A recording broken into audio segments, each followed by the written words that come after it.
up, say. One time for the hometown, I got love for it, it's real. 2 times for the haters, man, cause I notice how this shit feel. 3 times for my family, dog, cause this shit done paid our bills. And I get 4 times my net worth from a year ago with no Welcome back, guys, to another episode of the Matt Cutrer Report. I'm Matt, your host, and I got another really special guest in studio for you today. This one's a good one. This is none other than Michael Shields, A.K.A. Mikey Mike on the mic. Right. Hey, thank you, man, so much for doing this. No, I appreciate it, man. I appreciate it. I heard Yes. so much about it, and I said, I got to meet this guy. So I wanted to see Absolutely. what was going on over here. Yeah. So before we jump into your background and Sure. who you are, and I'll have you do what I call my elevator pitch. Okay. We're going to jump to a sponsor, and then we'll be Sure. right back. Sounds good. So the Matt Cutrer Report is brought to you by, check it out, we'll be right back. Whether you're looking to buy or sell, Holscher Ranch Group has you covered. With a dedicated team and a passion for Texas land, we're here to guide you every step of the way. Visit HolscherRanchGroup.com or call 325-899-1403 to get started. Holscher Ranch Group, making land ownership dreams come true 1 acre at a time. All right, guys, welcome back. So thank you for joining us once again. So we're going to jump in now. Mr. Michael Shields, Yeah. Mikey Mike, give us your elevator pitch. Are you familiar with the elevator pitch? I heard you do it on the last show. It's kind of like telling your origin story, That's so to it. speak. Yeah, you got it. So 30 seconds, little 40 if you need it, but tell us who you are and what you do and what you're all about. Well, it is so cool that I got into comedy because it wasn't something I had planned to do. As a matter of fact, when I first got into it, I was hired at a 4-star hotel as a bartender. Okay. And I started telling jokes with the people that were coming to the bar, Yeah. and it got back to the manager of the bar of the hotel, Yeah. and he came to me and said, "Mike, we're gonna do a comedy show because I've been hearing some, that my bartender's funny. Let's see what you got." So Yeah. he happened to have like contacts of comedy agencies and comedians. Said, "We're gonna do a show here, and I want you to host it." And I'm like, What? "What? Me? Yeah. I don't know anything about comedy, right?" Yeah. This was So- in Chicago? No, this was in Midland. When Okay. after I had left Southwest Airlines, I worked for Southwest Airlines up in Dallas for like 10 years. Wow. And I said, okay, well, I'm getting out of Southwest. What do I want to do now? So Yeah. I thought I was going to try something easy, something simple. So I wanted to be a bartender. So I Yeah. went up to Minnesota, went to bartending school, got my license, and Very came cool. on back and got hired at this hotel to be a bartender. Yeah. It took off from there. Nice. Yeah. So that first, I guess, you hosted the show, right? Mhm. So you did a little comedy. Was that your first time on stage with What- first set? It was what the owner wanted me to do. He said, "Look, I've got a contact list of comedians, touring comedians, and celebrity comedians. Uh-huh. I'll bring them here. We'll do a show." And at the hotel there, they had a nice little club set up, a little bar set up with the stage and everything. Yeah. And he said, "I'll let you host it. Do your little 5 minutes of fame. Give me your little 5 minutes of fame. And as Yeah. I'm hosting it, then we'll bring out the headliners, touring, whoever we bring in there. Yeah. And as I'm bringing those comedians on stage, I'm learning from them. Okay. And as I'm learning from them, they're giving me tidbits and they're giving me how to set up a joke, how to deliver a joke. Wow. And my 5 minutes started to grow. Really? Yeah. So Wow. they told me how to write, what to write about. Some of the best stories come from family and friends. That's you know, right. So Yeah. it just went from there. And every Yeah. comedian that I met, it started to grow. And Okay. as it started to grow, my 5 minutes became 10 minutes. Okay. And obviously it was pretty good because, I was getting my laughs and I was like, Right. oh, yeah, I'm starting to get good at this. Because most of the time it's just me being myself. Yeah? And me being myself, my mom always told me, "Boy, you a clown." Yeah. So Yeah. sometimes growing up, that kind of got me in trouble in school sometimes. Oh, but, yeah. Yeah. that's primarily how Okay. I got into it anyway. And so after that happened, did Mhm. you kind of have a moment, like an epiphany, like, man, this is what I want to pursue. Like, I love this. Was it that way? Yeah, it Yeah? was. The very first. So, I mean, I was dealing mainly with a lot of touring comedians at the time. Wow. And touring comedians were great. They're in the comedy business. They're traveling around. They're doing their thing. And I'm like, wow, this is so cool. Yeah. And then he said, well, Mike, the owner here, he said, I'm going to bring in a celebrity comedian. And it was Eddie Griffin. Whoa. Yeah. So Eddie Cool. Griffin was probably the first celebrity comedian that I Yeah. got to work with and meet. Nice. And when I did some shows with him in Odessa, they were, I forget, it was inside the GMG Okay. there. And he was telling me tips and said, hey, how to deliver it, how to set up jokes and stuff like Yeah. that. And he said, don't be afraid to use your material. If it bombs, that means you just need to work on it more. Doesn't mean it's a bad joke. Yeah. You just need to work on it more and Okay. learn how to deliver it in different ways. Yeah. And once you learn to feel your audience, how you tell that same joke over and over and over Right. again, the delivery of how you tell that joke will be funny every time. Interesting. Yeah. So Eddie's got to get here's started. something that I asked some of the other comedians that came in.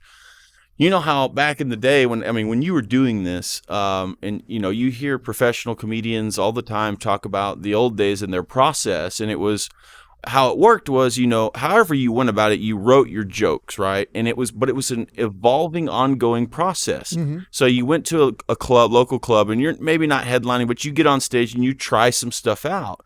And then you get some feedback from the audience, but also from other comics and stuff, Mm-hmm. and you get with them and you tweak the jokes. And Mm-hmm. over a 6 month, sometimes to a year Mm-hmm. process, Mm-hmm. this set evolves into something that's really good. It gets honed leading up to, like, let's say a special or a big event or something. So you have this set that's really been worked. Right. But now with the advent of the internet, and it's ubiquitous, every joke is everywhere all the time. Right. It's harder to do that, isn't it? Because people see the jokes and they're like, why is this guy telling the same jokes? I get that he's working on it, but it kind of gets old. Right. So what do you do now? And that's the thing. A lot of the comedians that I've worked with, and I tell them that, I say, hey, I've worked with you and it's good. You have a good set. You got a good premise of what makes you funny. Yeah. But you got to remember, you're a comedian. Right. Keep writing. Okay. You wrote that joke and that made you who you are. Yeah. And it's good. When you travel in different places and you're in front of a new crowd, you can tell those jokes over and over and over again because it's going to be funny and new to them. Yeah. But if you're in the same area or a saturated area where you're doing constant comedy in that area, you got to learn to write new stuff and try new stuff, because you're right.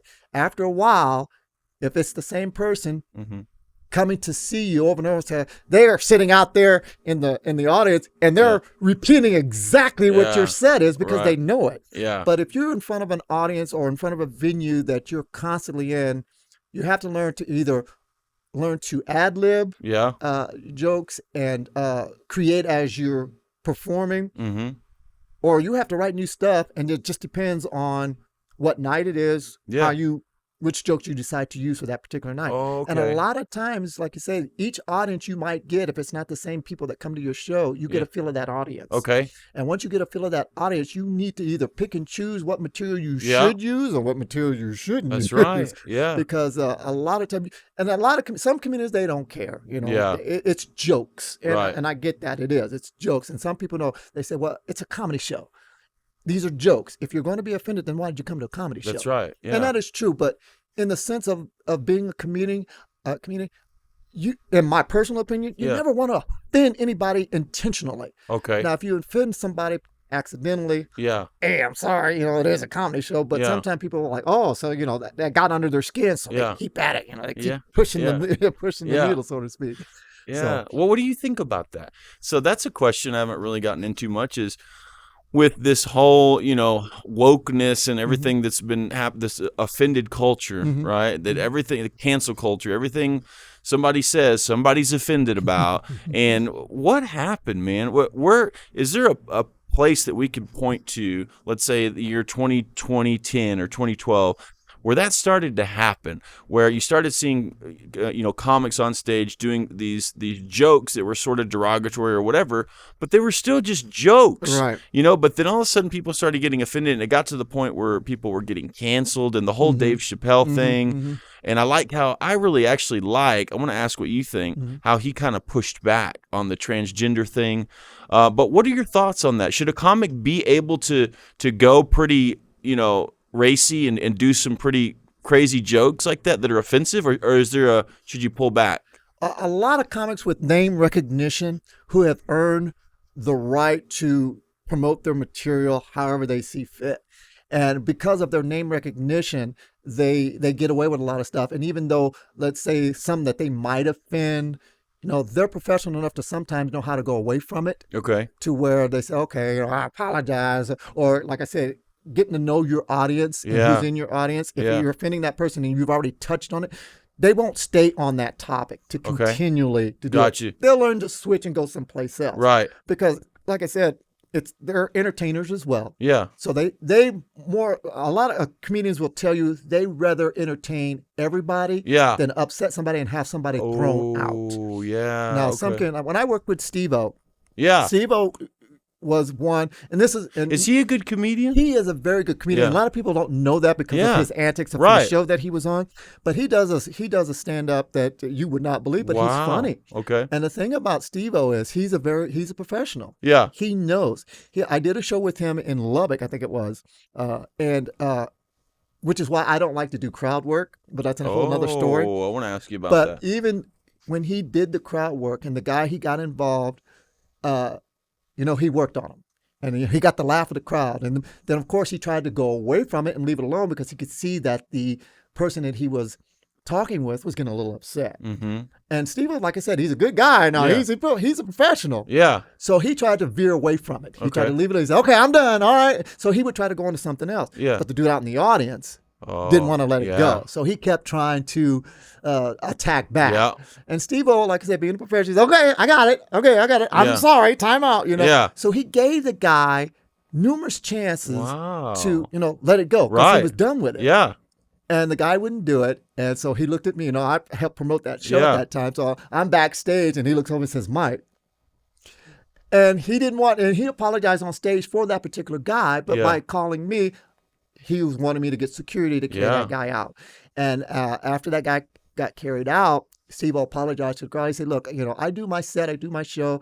If I offend anybody, it's all in good fun. That's right. But if I try to tell you I'm done, let it go. Exactly. Enjoy the show. Let everybody else enjoy the show. Let it go. So a lot of comedians that I've worked with who are professionals who know when to leave something alone or go away from it, I should say, not necessarily leave it alone. Okay. They will try to let everybody else enjoy the show. And if they get a heckler or somebody who's just, ruining it for everybody else, they'll have security come in or who's ever promoting the show handle it. Yeah. So a lot of them I know that are some touring comedians who are a little bit, not at that name recognition level as some of the celebrities are. Right. They know how to do it. But a lot of times they won't. They'd rather get the laugh from everybody else, and that one person that's the problem. I saw that recently. That one person that's the problem.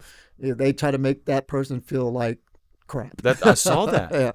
I did. George, I did. Yes. And so, what is your process as a comedian? How do you go about joke writing? Like, what do you do personally? I like telling my jokes from experiences that I've had or I have done. Or that has come to me, and I think, this is cool. I'm gonna make this into a joke. I'm gonna write about this, and I will sit down and I'll write new jokes, or I have the premise of that joke and I'll build around it. And I may ad lib to make it, funnier than I'm hoping it will be just from the premise of the joke itself. Yeah. And it helps me to build that particular idea of a joke that I want to come across. Yeah. And which is why I don't like to do what they call crowd work. How come? And the reason I don't like to do what they call crowd work, because a lot of times, remember, people are there to see the comedian. Mm-hmm. When you do crowd work, you're inviting the audience to be a part of your show. Yes. And you don't really want that a lot of times because if you can't control it, and a lot of these new comedians that are coming up, they think making fun of somebody in the audience. Like Matt Rife is big with that. Yeah, now see, Matt, he's at that level. Remember, like I said, when you earn the right as a name recognition, so it depends. You're at that level to where you know what you're doing. You can also steer away from it. You can also handle it to where even if you, like I say, even with Matt Rife, he knows how to do that, but then he'll turn it around to where that person is laughing. He's not angry anymore. Yeah, he's good at that. Yeah, he's good at that. So he's earned that right to know and to do that to where he can control it. Right. And as long as you're in control of what's going on stage, then you should be able to do that. Okay. I don't feel I could ever do that. At least I'm not at that level. That's why I don't like to invite the audience. I don't do crowd work. I don't make fun of people because I don't want them being part of my set. I see. Yeah. So that's just me personally. Isn't that a problem too? Like I just saw it at a local show. Is the crowd sometimes gets a little too involved, and they're talking to the comedian, and it's like, come on. I mean, this is a show. Like you're kind of going a little too far here. Isn't that kind of a problem? Sometimes it's not as big a problem as most people think it is, because you always have maybe that one person And a lot of times, in my experience anyway, when you have that one heckler or that one person that you're having an issue with, once you've dealt with that person, the rest of the show goes smoothly. Oh, good. So it's not like you have this person, he was just totally outrageous, and then somebody else. Yeah, okay. Unless they're a couple, like a man and a lady. That makes sense. Then she might, ad-lib to what's going on. Yeah. But I've never been in a situation, or at least to a show that I've been to or invited to, especially in a huge, 2,000-seat arena, where it's just totally off the chain. Because in those big arenas or those big shows, you got security to take care of that. That's right. So the comedian doesn't really have to do anything except, hey, that guy. Yeah. Take it. Right. We don't want to go there anymore. Yeah. We want everybody else to enjoy the show. Exactly. So that's the way I look at it when I perform. And I'm not at that level to where my name recognition, to where I can tell that joke and know how to get away from it. Right. Okay, shut up. I'm done with it. Because I don't want you making me mad. You don't want me making you mad. So I try to steer away from that. That way, everybody enjoys the show by the time I'm done. At least the show, my set, whatever the premise is at the time, to enjoy that part of the show. So I never give anybody the opportunity to be a part of the show, at least a part of my show. Yeah, I like that. So that's cool. And a lot of times to where I, especially when I do my own shows, when I have my own shows, if I have to have security, then I'll have security. Okay. But a lot of times, because of the shows that I have done and the recognition that I have for people who come to my shows, I don't have that problem too That's often. good. Yeah. That's good. Yeah, I love that. So would you say the past 10, 15 years, who are your top 3, let's say, best comedians, best comics out there, would you say? The number one guy, and may he rest his soul, was Richard Pryor. No. Actually, I worked with his daughter, Rain Pryor. I didn't get to work with Richard Pryor. Cool. So that was kind of cool. Yeah. As a matter of fact, I had her here in San Angelo, too, as a matter of fact. Nice. Is Pops. Oh, my gosh, really? Yeah. From Friday, From right? Fridays, yeah. What's his Weatherford. name? Weatherford, yeah. Oh, my gosh. I went blank, too. I wanted to ask you about him, man. Oh, my gosh. He was that good? He gave me the first advice I could ever use. He said, let me tell you something. Put some hot sauce in my burrito, baby. When you want to know you're funny, you don't perform in front of people you know. Because people you know, they're going to laugh at you anyway. Yeah. He goes, go in front of people you don't know. Yeah. Tell your joke, tell your story, and they'll let you know whether or not you're funny or not. Because if you're not funny, they're going to let you know about it. They're not going to laugh with you they're going to let you know. Good advice. Yeah. So he was the one, and that is stuck in my, that is stuck in Pops, dude. Yeah, Pop has stuck with me ever since he told me that. So he was probably, Eddie Griffin was probably the second one that I took, because he was probably the first one who gave me little tips on how to build, how to rewrite, how to focus. And D.L. Hughley was another favorite one of mine. Yes. D.L., he used to tell me, he said, when you go up on stage, you have to feel like you're part of that audience as well as you being up there entertaining that audience. Oh, and, interesting. Yes. Yeah. And he said, if you go up there and you feel like, what story you're telling them, if it's funny to you, you got to make it to where you're out in that audience and you're hearing it for the first time. And it's also funny to them. That's good. So a lot of comedians that I have worked with have given me some great advice. Oh, I bet. And with how far I have come with some of that information, I try to share it with people who are also trying to live that dream or come. But I don't share it as free information. I give it to them if they ask me for it. What do you think? Or really? how can I get better? Yeah. Then I'll say, well, this is what's been told to me. Let me share it with you. Yeah. And I've been blessed with so many opportunities of working with celebrity comedians and touring comedians that it's so fun to be out there doing what I do. How did you get to that point, though, where you're working with these big name comedians? Like, how did that happen? Well, like I said, when I was first hired as a bartender and got into the shows, the guy who brought me in from the manager of the hotel, he had a list. Now, when that show closed down, he says, Mike, we're not going to do it here at the hotel anymore, but I'm going to give you my comedy list. Okay. It's got names of agencies, touring comedians, celebrity comedians. You take it, run with it. Yeah. So I did. In New York, I'm in the database as the comedian in West Texas. One of the promoters in West Texas, they can promote if there's somebody big coming in and say, hey, I got this guy coming in. Can you do a show? Yeah. Or do you have a place to do a show? So from L.A., New York. New York, not as much because that particular agency has closed down. Okay. Gave me list of comedians Wow. that I had access to because of what this guy and gave you me. just ran with it. And he said, take it, it's yours, run with it. So I have a Whoa. list. I could probably get any comedian from the agencies that I know. And I know 3 different major agencies that I can call up and say, hey, I'm looking for this guy, or I need this guy. What is his asking price? Is he willing to come to this area? Or, what do I need to do to get him? So it's kind of like from my contact list that I've been running with it ever since. And I started back in 2009. Oh, did you? Yeah. Nice. So when that we called it the Velvet Room. That was the room. When that closed down, I ran with the Velvet Room for about 2-3 more years. Okay. After the Velvet Room sold out, or the club closed down, and he gave me the contact list, I said, well, if I'm going to do this, I need to create my own label. Yeah. So I created MSPN Entertainment, which stands for Mike Shield's Personal Network. Nice. Yeah. So that's great. I created that, and the list of comedians, the contacts I've made, still going strong. Yeah. And I'm like, that's, man. So you kind of made yourself a show promoter in a way. You did, dude. You took it and ran with it. I took it and ran with it because. So tell us what a show promoter does. Like, what is your job? How do you get paid? Tell us kind of how that life is. Well, as a promoter, of course, promoter / comedian. Yeah. What I like to do, like when I started promoting shows, and I put my name out there, of course, Facebook, Instagram. Yeah. People say, well, cool. They've seen some of the work, some of the comedians I've worked with. They say, hey, I want to bring comedy to my club or my venue. Okay. So they'll look me up. Yeah. And I say, hey, I'm looking to start comedy. Okay.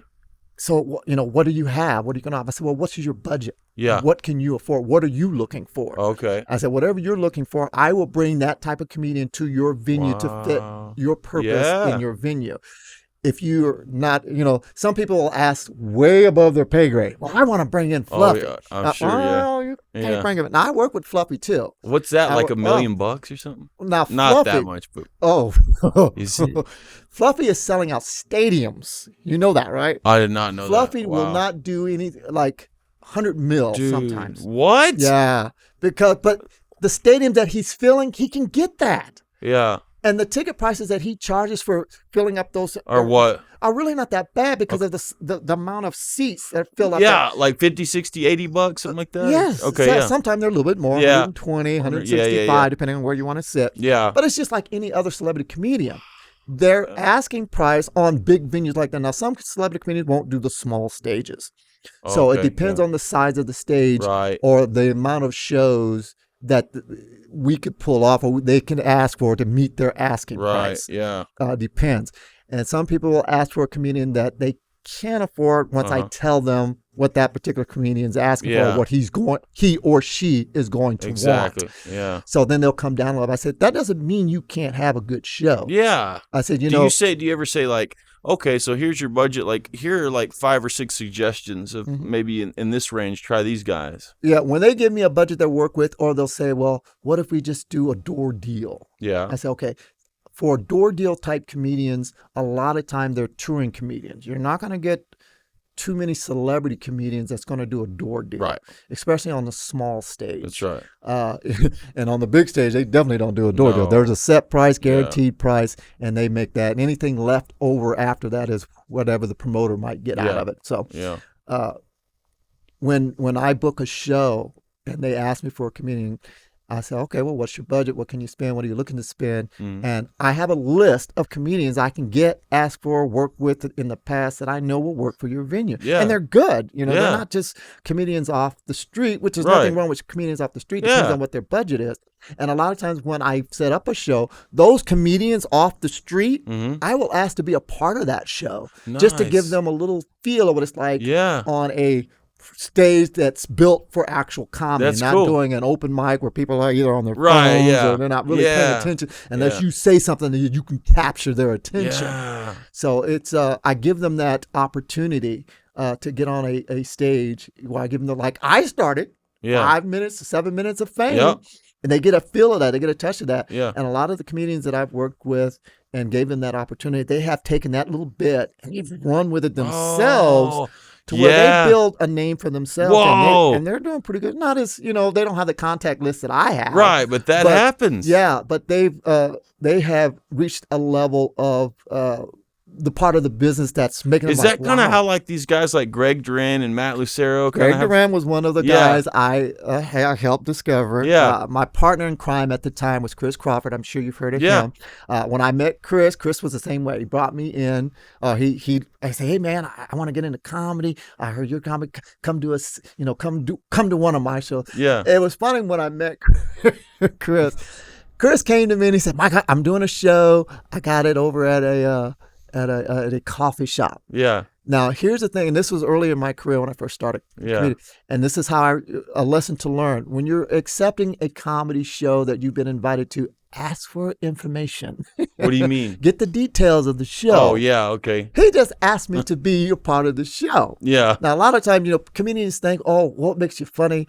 He said, well, you don't have to be filthy to be funny. That's true, yeah. But, like I said, this was early in my career when I'm starting out. So I'm still learning as I go along. So Chris Crawford introduced me, and he brought me into a coffee shop to do a show. Now, I'm thinking it's an adult show. Yeah. Because I didn't ask the right questions. Dude, so I got doing the was show. It, like a family show or something? It was a coffee shop, but it wasn't like there were kids in there or anything. Yeah. But it was an adult show of adults. Yeah. But he didn't tell me at the time it was PG. So I'm going in there. You went and did your set. Oh, I went in there and this, and he was asking me to F-bomb this, and he was asking me to I suck this. And all.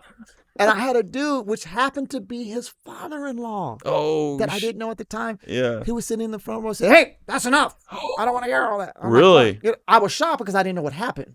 Yeah. And he was like, we don't need to hear all that. And I was like, what happened? Oh, no. And then Chris comes up and he said, well, yeah, this is a PG show. I said, dude, you didn't tell me that.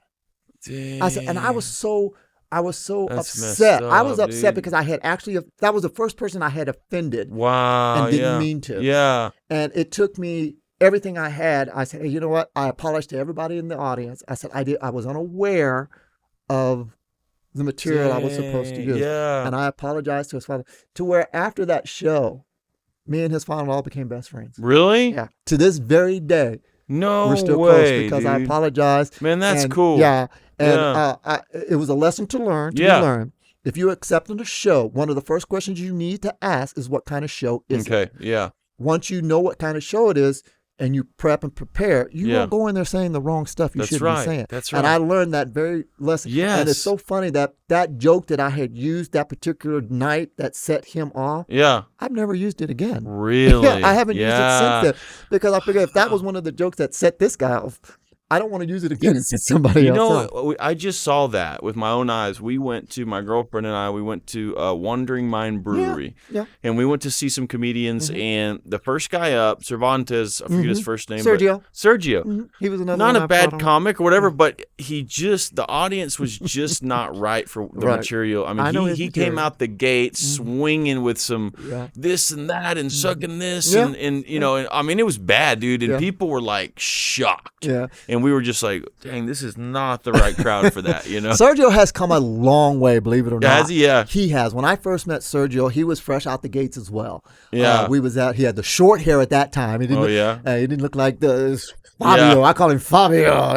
He's got the hair. Yeah. But he has come such a long way, and he has improved, in my personal opinion, on his comedy, and I think he does really well. Cool. But again, he has to be in front of the right audience. That's right. To do his material. Yeah. And like I said, he's one of the comedians that, I've had under my label. I've had performed for me at my shows because the shows that I have, his material fits. Yeah. Okay. Every comedian that I have seen or have worked with or have had the opportunity to speak with, I have not asked to be on any one of my shows yet. Not because I didn't think they could could hold their own. It's because of the material that they use and the audience that I bring in. Yeah. And not to say that all my audience are PG-13 because they're not. They're adult, but the material is like shocking material. That you do? No, that they and you don't do that as much. And I don't like to use them at a certain venue of mine because of that shock humor. Yeah. And there's nothing wrong with that. No, right. There's nothing wrong. He's just not right for the types of I shows get that. I like to put on. Sure. And the image that I have created under MSP Entertainment when people come to one of my shows, they know, okay, it's not going to be that. Oh my God! I like that, dude. Yeah, and like I said, there's nothing wrong with that Not at particular all. comedian at all. It's just that for the types of shows that I put on, that material just doesn't fit Exactly. the criteria that I put on. Yeah, that I've been known to put on. Name some local San Angelo, maybe even Abilene comedians that you've kind of helped bring up and helped them out and that that are pretty good. Like, give me some names, like goodness. Greg Durant, he's coming Matt up. Lucero. Give me some names. When Matt first started out, Matt was hanging out with some of the top comedians, some of the top touring comedians around in this area. Dang. Like Raymond Orta, Mario Salazar. He was good friends with those guys. John Stringer. Okay. He was good friends with those. So when they were doing shows, they was putting him on. So he was learning from those guys. Cool. And those guys are top level. Yeah. They're top level guys. So Matt was learning from them. He had the voice for it. Yeah. They were teaching him how to write jokes and create jokes and to deliver jokes. Yeah. And he kind of went away from it for a while. Yeah, he did. Now he's trying to get back into it. But in my personal opinion, he never really lost it. Interesting. In my personal opinion. Yeah. And he's the type of comedian that one of the comedians I don't mind using Cool. on my shows because he has that criteria that I'm looking for. Yeah. That my audience that I've built Right. is going to enjoy. That's right. Yeah, it fits. Yeah. So I don't mind using him on those shows. Greg Durant, another guy. He also was when he was green. We call him green when he first starting out. Greg has come a long way, in my personal opinion, as well, to where his delivery on his jokes, his stage presence. He has learned to deliver. That's what I've heard. Yeah, he's not bad at all as well. He's going out where he's trying new things. But what about Cooper Compton? Cooper Compton is I've only done one show with Cooper. Yeah.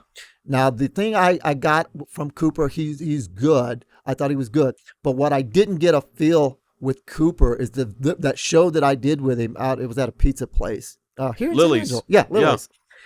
He was a bringer. What's that mean? Which means the show that he done, he brought a lot of people there to see him. Okay. Now, like I said, I guess when Mr. Weatherford, I'm so upset I went blank on Pops' name. I know, but, man. It's gonna come to me. I can't think of his first name. I keep wanting to say Matt, but it's not Matt. No. John Witherspoon. Witherspoon. Yeah. Witherspoon. Yeah. One of the first information he gave me to give me to see if you're funny or not. He said, when you want to know how funny you really are, don't perform you can perform in front of people you know, but they're going to laugh with you because they're there to see you. Support you, yeah. The way you find out if you're really funny, if your material is good enough, it's funny, is to perform in front of people you don't know. Yep. So when I saw him for the first time, he brought people that were there to see him, and they laughed. His material was good. I thought it was good, but I couldn't tell if his material was good to where he was making them laugh or they were there to see him because they were laughing.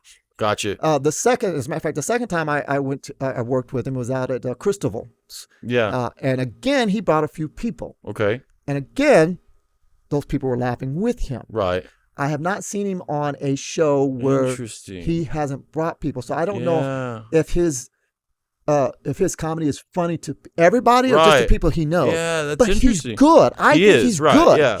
I just want to see how he does in front of an audience that he doesn't know. Yeah. And see if his material works. And I haven't got to see that yet. Okay. And even the show that's coming up at Nachos. Yeah. Talk about it. Let's plug it. Nachos, they came to me. Now I run a show I've been doing it for 7 years now over at the Tilted Mug. Yes. Mm-hmm. I've been running that show for 7 years, 3 years before COVID, 3 years or we started right back up after COVID and running strong ever since. It's like I never lost a crowd even when we opened back up. Nice.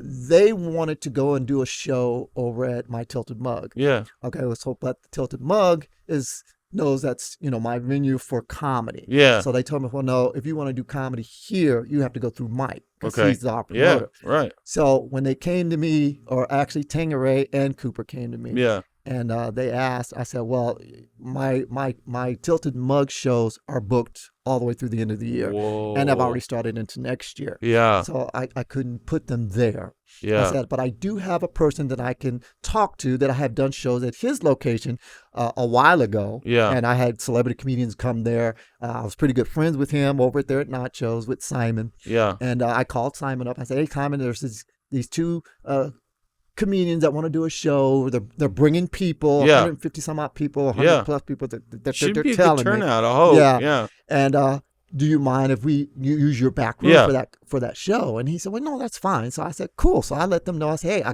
got you a room. Yep. I got you a venue. What do you want help with? I said, do you want me to? Are you hosting? No. Okay. They got Chris to host. What are you doing? All I did for them was promote them primarily. I got them. Will you be there or no? Oh yeah. Every show, dude. Here's the thing with me and comedians. If there's a show nearby, even if I'm on the show, invited to the show or be a part of the show, if I can make it, I'm there to support. I love that, dude. I think that is so cool, Mike. And Adrienne Green, she's a good person that I love. When she's doing shows now on her own. Yeah. Show Enough, Stephanie, she's doing shows on her own. So whenever they're putting shows together, if they're in the area, I'll go and check them out just to be a part of the audience, just to show my support. Yeah, man. Greg Duran, when he's doing his own thing. Chris Crawford, when he's doing his own thing. If I can make it there, I'm there for support. Yeah, I show them that support. Yeah, cool. I love doing that, and it shows them that, hey, I think you guys are doing a great thing. Yeah, keep it up. That's right. That's how I got started, and the support I got from people that would come out to see me. I like that is so important to you. It is. I just got the feel. The few things that you said when I talked to you, it was so important to you to help other comics come up, to do what you could to put them on, to get them out there, to help them blossom in their career. That was important to you, man. And not a lot of people are like that. Yeah, I thought that was neat. Yeah, they've made a name for themselves now, and you like seeing people succeed. I do. A lot of people say, "Well, Mike, they're just running with it. What do you think?" I said, "No, that's good. Heck yeah, This is a business. That's people a lot of times people don't understand this is it's a business. And if people are enjoying comedy as a business part of it, why should it upset me that they're doing their own thing man? I like to think a lot of times that the reason that they're where they're at now is because at some time you had a hand in helping them. I helped them. Yes, in which way they wanted to go, and they're running with it. I met Adrienne. It was funny. I met Adrienne for the first time at the West Texas Comedy competition. Yeah, and one time a few years ago, and it was so funny that the first year she came in. Oh, I thought, oh my goodness, she's good. I got my work cut out for me. And that first, I think it was the second year. Yeah. The second year, she beat me. What? She did. She had one. She beat me out. Yeah. And I gave her all the props in the world. Yeah. That particular West Texas comedy competition, it was a good thing. She won a trip to Vegas. I think that's supposed to be my trip. I know, right? But I never held that against her. Nah, dude, that's not you. She did really well, and it was so impressive that I hadn't been in the business at that long at that particular time. Yeah. But for her starting to come in, being Green, which is her last name, she was coming up, and I could tell if she sticks with it, she was going to go. And she has. She's developed her own thing. Yes. She's got her own shows now. She's got her own name brand of shows that she does. She's traveling around, taking her group, her show on the road. She's going all over the place, which is so cool. Stephanie Show Enough, she's done the same thing. I met Stephanie way back in the day when I was first getting started at the Velvet Room. I put her on a show. The Velvet Room in Austin? No, the one I created in Midland. This one you were referring to. Okay, yeah. I had put her on a show with the guy from A.J. Johnson. I don't know if you remember from Fridays. My neck, my back, my neck, and my back. Oh yeah, of course. Yeah. I had put her. My back, I had put her on a show with him. Yeah. And man, what I didn't know at that time when I first met Stephanie, she can sing too. Oh yeah. Yeah, she was a singer. But then when I saw her do come, she said she does comedy. I was like, oh my gosh. She is good at this. Yeah, dang. She has her own style, her own unique, and that's what make a comedian. If a comedian is good enough to survive in this business that they love doing, they have to have that niche.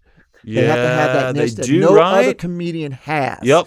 And each one of those comedians has their own niche that even when they do shows together, they mesh well together because it's not the same comedian. That's You're right. getting a different type of comedian on the stage. Yeah. Greg Duran has his own niche. Nice. His bulk. I like his beard thing. What is his thing? Would you say?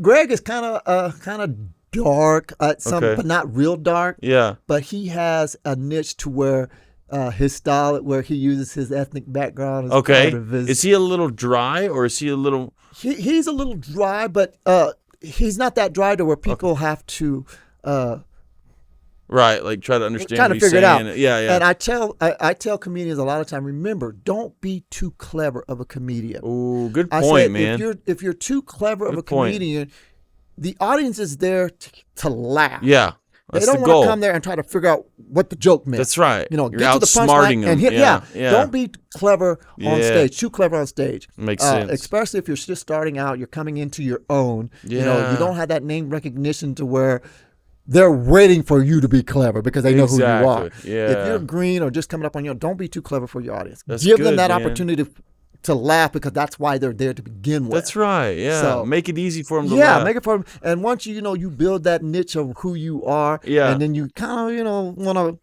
step up your game a little bit. Maybe you can add a little bit of the cleverness Right, in there. yeah. To where, they don't have to take too long to figure it out, Right. but it snaps. It clicks. They Yeah. get it. Chris Crawford, he was one of the main ones I used to tell, you're too clever for your audience. Oh, Loosen yeah. up a little bit. Yeah. Because he's military. He was Yeah. military. So he used to be That's straight right. up military. Telling That's his what I've heard, jokes. yeah. He was. But Yeah. man, over the years that I've worked with Chris, man, he has come along. So he's moving around. He's tilting the microphone. All right, yeah. His stage presence is getting the audience interested in what he's about to say. Yeah. Now. Not that stiff. Oh That's my God, right, what's yeah. he gonna do next? Yeah. He has come such a long way as well that he's made a name for himself, and the niche that he has is not only can he do clean comedy, which he's best That's what known I've heard, for. yeah. He can do blue collar as well. Cool. He prefers to do, clean comedy. Yeah. And a lot of time when, there's not a huge request for clean comedians out Yeah. there. I myself can do clean comedy. That's cool. And a lot of time I tell people, if you're a comedian and you want to be a good comedian or a great comedian, I mean, you could be good at what you do regardless. But to versify your act to where you can either do clean, Right? dirty, Have all that in your have it arsenal, all right? in there. Yeah. I said a lot of time the difference between a clean comedy show and a dirty comedy show is the words you choose to use. Right? Yeah. You can probably tell that same joke over and over Exactly. again if you take That's that right. key word out of there. Dude, that'll yeah. make you a clean comedian. That's right. I said you don't have to. A lot of people say you are you like Andrew Dice Clay where every other word is Yeah. filth. Right, I said, right. no, Not I said, at all, no, you yeah. don't have to be that type of comedian. Nah. A lot of comedians used to ask me, say, well, dang, if you're dirty, does that make you a great funny comedian? I said, no, Heck no. that doesn't make you Right? make Look you at Jerry funny. Seinfeld. Yeah, you don't have to be dirty to be filthy. That's right, dude. To be funny. Yeah. It's put your personality into it. Yeah. Every now and then the joke that you're setting up may have a choice word in there. Yeah. But it doesn't make the joke filthy to begin with. Right. Yeah, This exactly. one guy used to tell this joke about how he used to like sticking it, I wouldn't say light, but Yeah. his job was sticking his hand up a cow's butt because they had to clean him out. And he was Yeah. telling this joke on stage and people were like, Yeah. it might be funny, but it kind of throws them off a little Yeah. bit too. That shock humor. Yeah, yeah. You don't have to tell those kind of jokes if you think that's all you've got Right. to make people laugh. Yeah. Versify your comedy with other material. Don't use that as your go-to. Yeah. Because not everybody in your audience, every time you have an audience, That's right. is going to laugh at that particular joke.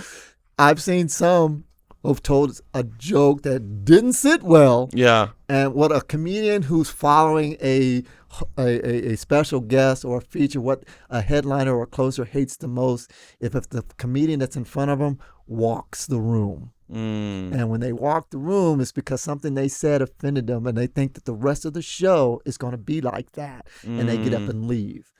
And a lot of times, the head like, oh no, don't leave. Yeah. I'm not like that. I'm not that type of comedian. And I've yeah. seen that happen before. Wow. To where, ooh. But that's why I say the comedians that I choose to work with and have worked with, they're not that type of comedians Right. where wherever they might be on the card in the show, they're not going to walk the room. Right. So Yeah. the headliner or the closer will get their chance, which is primarily a lot of times what the people are there to see anyway. Exactly, right. But everybody else on the show, they're opening up to that headliner, or to Yeah. that closer. With the show at Nachos coming up, Yeah. Tang and And Cooper's. it's on August 29th, right? Yeah, August 29th, this coming Thursday. What time? At 8 o'clock. Okay. unless they Tickets are change only the time. sold at the door. They are sold at the door. I did offer, like I said, when I promote my shows, I do ticket printing. I print tickets. I do posters. I have a designer that does my posters. Cool. And I have an online link where I can do tickets online. I asked them if they wanted me to do online ticket sale for pre-sale tickets. They didn't want to do it. I understood why they didn't want to, because they said they already have people that are going to come. Okay. She said that, I got 150 some odd people, which is fine. Mm-hmm. Okay, if you got that many coming, then, let them buy tickets at the door. No problem. You don't need online tickets. Yeah. But I have a big show with the Chamber of Commerce in Midland. Oh, Midland? Yeah. Oh, it was the first one. And I've got Paul Rodriguez and Alex Ramundo. That's right. Coming to that show. Cool. And, we got online tickets, sales. Yeah. Booming. We got and people can they got the online ticket sales selling before they even are offering general admission. Yeah. So those are filling up fast. I've got another show with the Odessa High School. Yeah. Where we're doing another show in Odessa, doing pre-sale online tickets. Tickets are already selling. The show's not until November. It's always good, in my personal opinion, to have an online ticket opportunity. Yeah. The show I've got at the Tilted Mug with Raymond Orta that's coming up in November. That should be a good one. Ticket sales are already selling. I just had a call on my way up here for a table of 18. Nice. And I priced it. I priced the VIP table at $600. They didn't bat an eye. Dang. Bought the table. Yeah. Yeah, because it's a good show. They want to be able to have a seat at a show that's crowded. Right. When I did Chingo Bling, I had one show. Ticket sales sold out the show before we even got to the show. Dang. I had to add a second show that we hadn't talked about at first, but when ticket sales sold out because of pre-sale tickets, I added a second show. Yeah. And the second show almost sold out as well. I think I was like 12 to 15 tickets short of the second show selling out with Chingo Bling. So even this show here, we're running out of time. Oh, I'm sorry. No, you're I okay. I could go on. I could too, man. I could go on forever. But before I have to ask you, what are 3 things that you are genuinely grateful for right now in your life? Oh my goodness. Of course, my Lord and Savior God, He has blessed me and put me on this road, and I honestly believe this, and it's in His plan for me. Yeah. Because He put me on this road to come here. I had no That's idea right. this was all I was going to do. And the what He has given me as far as opportunities, connections, contacts, I couldn't have gotten without Him. That's exactly putting me on that right. road. So He's number one. Cool. My mom, my brothers, my family have supported me ever since I've gotten into it. Even when I was first starting out, I've bombed a couple of times because I'm still learning the game. Sure. But they were right there. Yeah. To say, hey, don't worry about it. Keep working on it. Keep going. Yeah. They were my second thing. And my third thing were the friends that I've come in contact with since I started building this. Okay. The friendships that I've built, some of the people that, like I said, have gone off on their own. Right. I'm grateful that I was able to help them do that. That's right, and man. I'm still part of that, and I don't have a bad bone in my body for the success that they're having. That's right. I can tell. So I enjoy what I'm doing, and like I said, I will give advice when advice is asked. Yes. I don't think I'm above anybody or any community and say, hey man, you're doing this wrong. Let me tell you what you need to do. I won't do that. Yeah, I like that. I like that. So that's cool. Unless they ask me my opinion, and I'll tell them, hey, look, it's still just my opinion. Yes. Whether you take my advice or not, that's totally up to you. That's right. That's the way to go about it. What was told to me when I asked and passed down, I passed down to everybody else who asked me, and that was taught to me and told to me. So I try to pass that on too. So that's pretty much what I like. That's cool, man. And then lastly, what fulfills you? What makes you happy? Oh my God. It's making people laugh. It does. Yeah. Like I said, I never knew I was going to be a comic, but I've always liked to make people laugh. Yeah. It was always my thing to make people laugh. And then when I found out, I can make money at this, yeah. and find out how to do it. Yeah. It makes me happy because I think, that old cliche, laughter is the best medicine. And I think as long as you can make other people laugh, I think it helps keep your spirit to where you're happy as well. It's because you're able to make other people laugh and enjoy what you're doing. That's a good point. And so I say, and it's everything I'm involved in. Yeah. It really is. I don't do anything I'm not happy with or enjoy doing. Even my job as a mailman. Yeah. I call it my superhero, my secret identity. Dude, I think that's a great job. Yeah. It is. It has its fun. And it's funny because even customers on my route who know me, say, our comedian. Yeah, dude. They know me for that. And hey, when's your next show? When's the next show? So the people that I'm touching that know me for who I am and for what I've accomplished makes me happy that people are getting are having fun and enjoying some of the stuff that I'm doing. That's right, man. So. And even with kids, cool. Kids say, it's Mikey Mike. I have a kid you got a cool life, it seems like, dude. I have a kid's joke, even when it's a family friendly, I'll do for the kids. Tell us that Grandma Ninja joke. I have something for everybody. Yeah, dude. So it like I said, it makes me happy that I'm able to do this, and I'm still able to do this. For as long as That's I right. can. So. Yes. So is there anything else you want to plug or talk about? No, like I said, I've got a lot of shows coming up. I will be at Nachos to support those guys. I think they have a great lineup. There's a few people on that card that I'm not familiar with. Greg is a good person to come out and check out. Ryan Dale, he's going to be on that show, is a good person to check out. Chris Crawford is the host of the show. I think he's in the wrong position for the quality, the talent that he is. But he should be featured maybe or something? He could co-feature. Co-feature with Greg. I think he could co-feature with Greg. Tanquerae and Cooper, they're closers. This their show. They're in the right spot because that's who put it together. So you give them their props because they put it together. So I hope outside of the people that they bring, if anybody else is hearing about it, the capacity, I hope, we reach that capacity. Yes, sir. I never like doing a show where I have to turn anybody away. Yeah. That's a good problem to have. It is. Oh, I'm so sorry, but we're at capacity. Where were you when we first started? You should have got here earlier. That kind of thing. But I hope people come out to enjoy the show. I hope you come out. Cool. I'll be there. Yes, sir. So I'll be there as well. Cool, man. And like I said, who knows? Maybe they might give me a little bit of time. Which is why, like I said, I told them I don't have. You think they will? One of my pet peeves, I wouldn't even say it's a pet peeve, but when a card is already full, when the show is set, even though I'm a comedian and I'll go to support a show, I do not like asking to be a part of that show because the card is already set. The reason why I don't like to do that is because if I ask to be a part of that show, you could be taken away. I'm taking time away from somebody else who's already on the show, cool and I don't want to do that. Yeah. Now, if you ask me, I say, hey, well, we'll give you.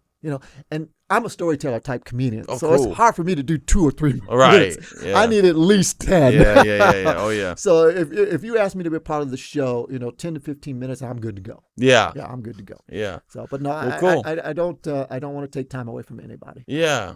Well, very cool. Well, all right, guys. This is it. This has been the Matt Cutrer Report. This was our guest. This was DJ Mikey Mike on the mic. Well, not a DJ. Oh, sorry about that. Mikey Mike on the mic, or Michael Shields, comedy show promoter and comedian himself. Thank you so much for coming in. This was fun. I enjoyed it. It was fun, dude. When I saw the other 2 shows you had, I said, I got to talk to this guy. Yeah, I'm so glad you reached out, and I knew I needed to have you on. Oh, I appreciate it. I appreciate you bringing me on. I really do. Absolutely. Thank you Absolutely. So thank you again for coming in, and I will see you at the show. No doubt. I'll be there with bells on. All right. All right, guys. You heard it. We'll see you next week for a little more podcast. Take care. Cool, dude. Yeah.